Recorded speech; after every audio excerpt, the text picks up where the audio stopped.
Bonsoir, bienvenue dans l'antichambre, mesdames, messieurs. Alexandre Telliani sera donc notre invité en deuxième portion d'émission, puisqu'il a un week-end évidemment très chargé à Mirabel. Mais ce soir, nous avons décidé de vous parler de commotion cérébrale dans la Ligue nationale de hockey. Et nous avons aussi fait une petite statistique. Depuis le début de la saison, 34 joueurs dans la Ligue nationale ont subi une commotion cérébrale. Ce sont des chiffres qui sont très conservateurs. Il y a plusieurs joueurs de la Ligue nationale qui ont reçu des coups à la tête, mais ces coups n'ont pas été répertoriés dans la catégorie commotion cérébrale. Alors, nous avons plusieurs spécialistes qui seront avec nous ce soir.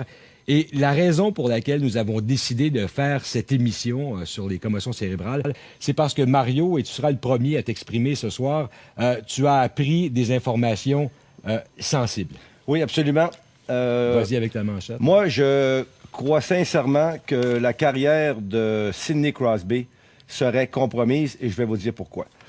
On sait tous que le 1er et le 5 janvier, Sidney a subi 2 commotions cérébrales. On est tous d'accord? Oui. Mais il y a une chose qui est importante de savoir, et qu'il n'y a pas beaucoup de gens qui savent ça. J'ai eu des informations à laquelle que, quand Sidney a évolué avec l'Océanique de Rimouski, messieurs, à 2 reprises, il a subi des étourdissements sévères. C'est évident qu'à cette époque-là, peut-être qu'on n'a pas eu de constat, Peut-être qu'on n'a même pas consulté le médecin. Exactement. Mais pour revenir à ça, donc Sidney, ça c'était junior. Le temps du junior pour aller à la Ligue nationale de hockey, c'est pas quand même des lunes, c'est 5 ans.